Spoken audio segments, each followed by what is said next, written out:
Pemilihan umum telah memanggil kita, seluruh rakyat menyambut gembira, demokrasi Pancasila. Persaingan politik menjelang pemilu 1955 mencapai puncaknya ketika Indonesia menyelenggarakan pemilihan umum pertama pada 29 September 1955. Sebanyak 37.875.299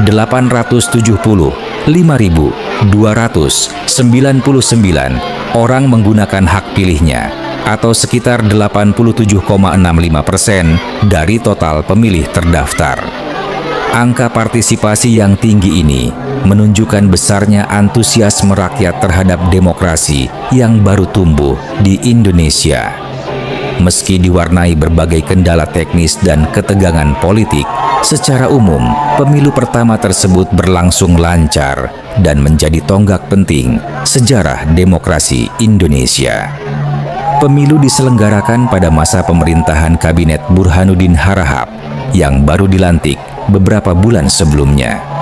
Pemungutan suara dilakukan dalam 2 tahap, 29 September 1955 untuk memilih 257 anggota DPR dan 15 Desember 1955 untuk memilih 514 anggota konstituante. Sejak masa kampanye dimulai pada 31 Mei 1954, suasana politik nasional memanas.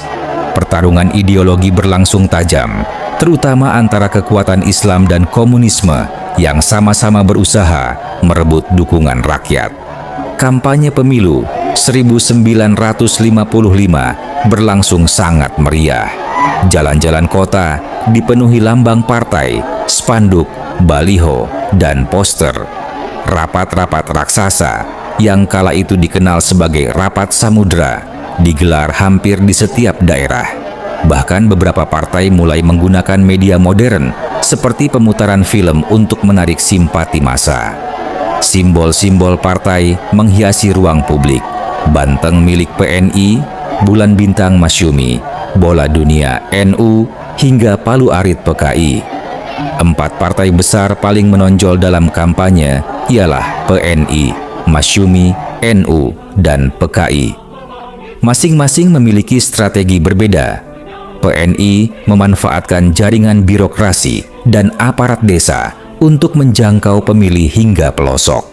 Masyumi dan NU mengandalkan jaringan ulama serta pesantren yang telah lama mengakar di masyarakat. Bedanya, pengaruh Masyumi tersebar luas di Jawa maupun luar Jawa, sedangkan NU sangat kuat di Jawa Timur dan Jawa Tengah.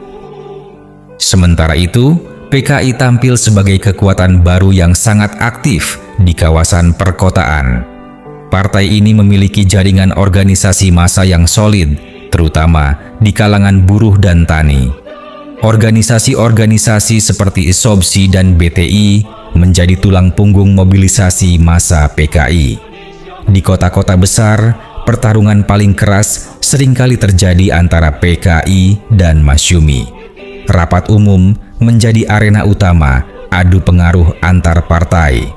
Masyumi bahkan menghadirkan pertunjukan film, sesuatu yang masih jarang dilakukan pada masa itu.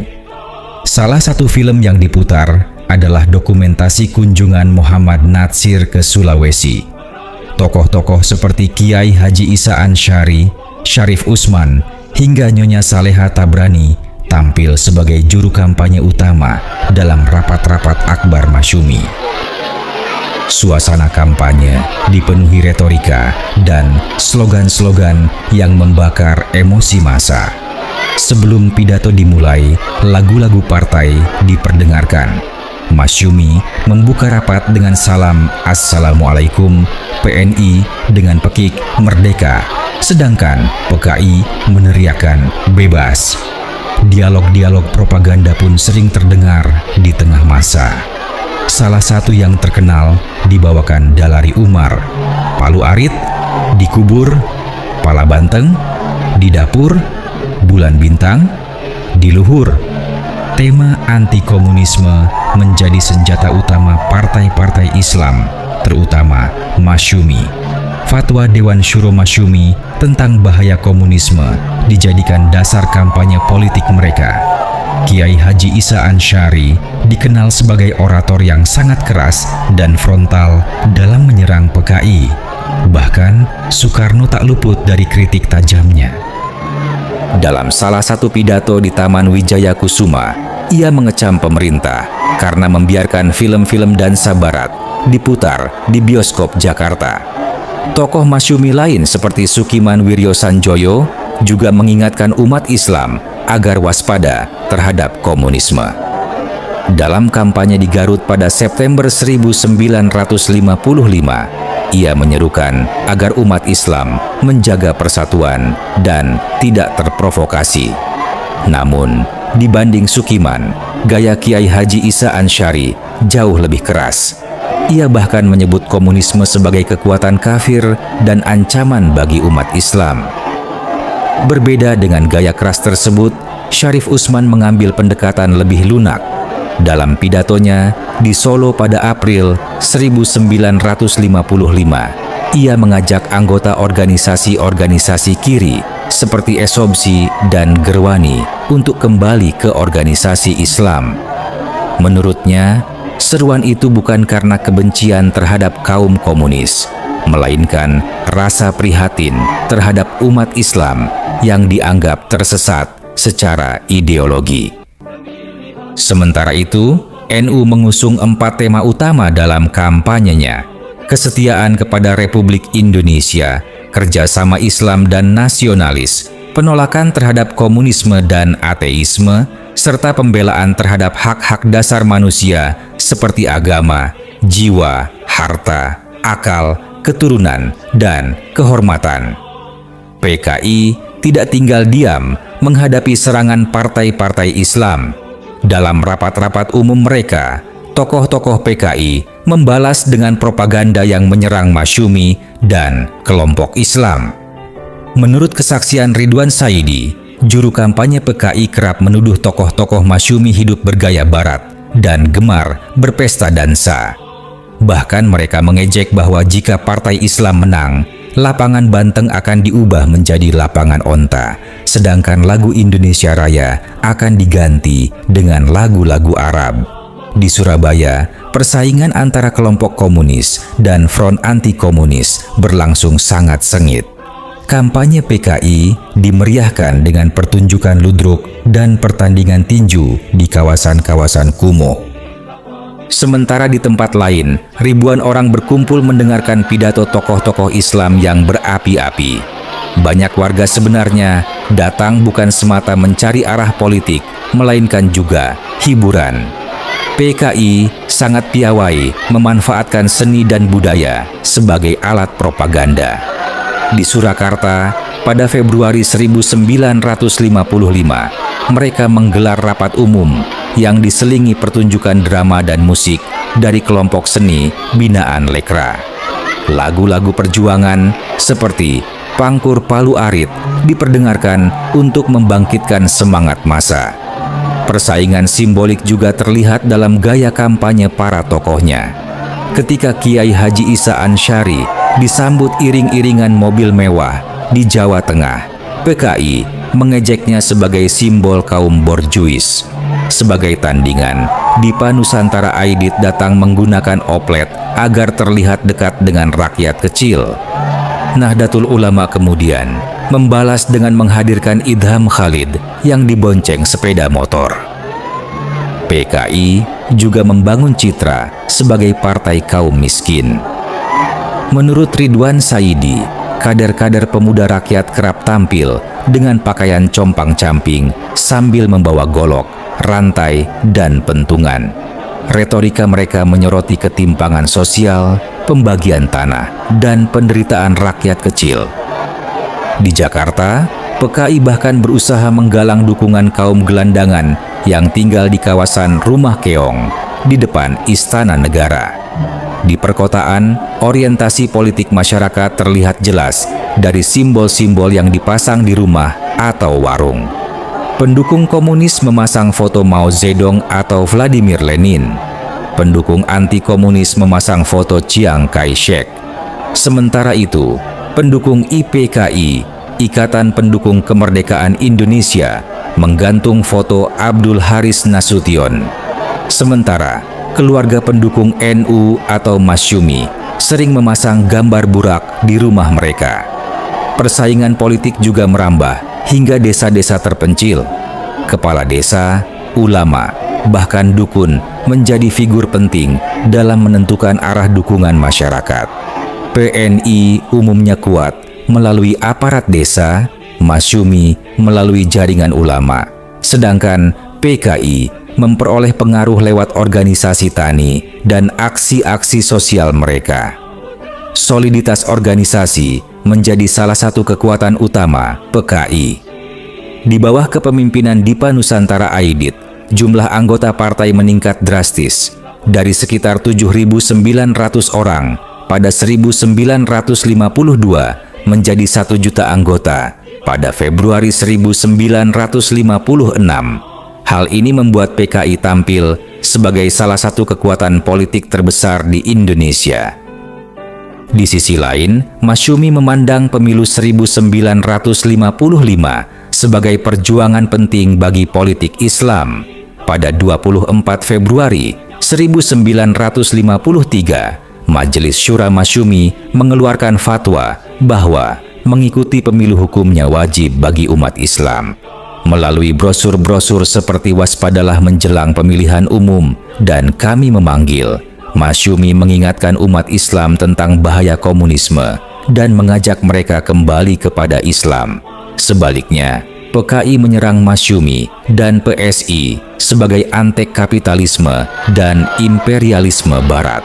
Dalam manifesto pemilunya, PKI menawarkan konsep pemerintah demokrasi rakyat, yaitu kekuasaan rakyat yang dipimpin kaum buruh dan tani. Mereka juga menyerang tokoh-tokoh seperti Muhammad Hatta dan menuduh Masyumi PSI sebagai penyebab krisis ekonomi dan konflik politik. Ketika hasil pemilu diumumkan, banyak pihak terkejut.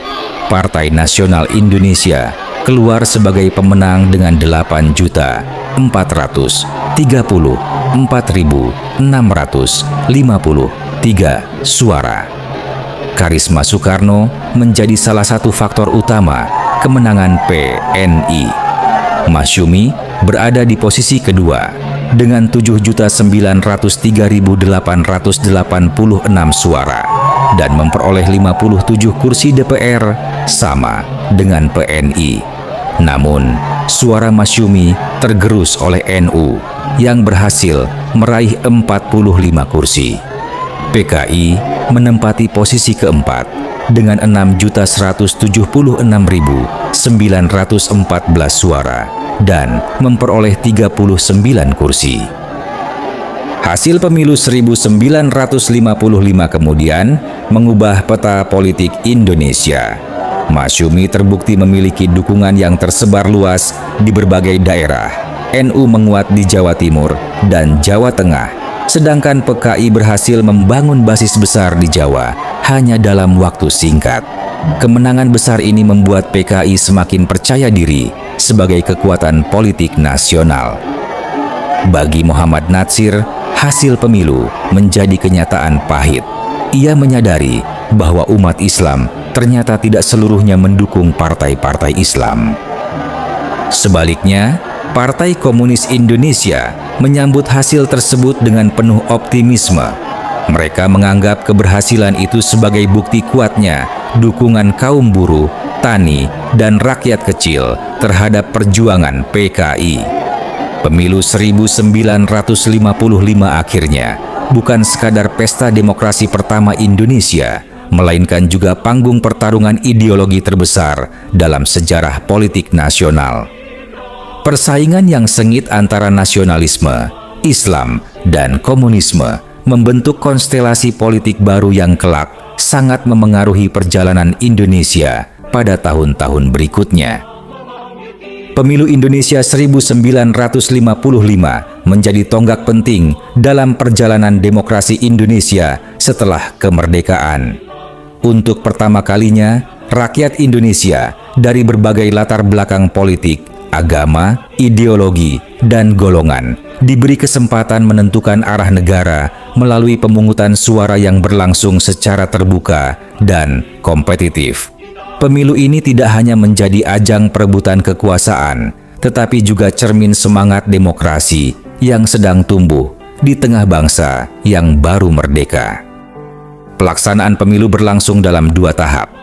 Pada 29 September 1955, rakyat memilih anggota DPR, sedangkan pada 15 Desember 1955 dilaksanakan pemilihan anggota konstituante yang bertugas menyusun Undang-Undang Dasar baru bagi Indonesia.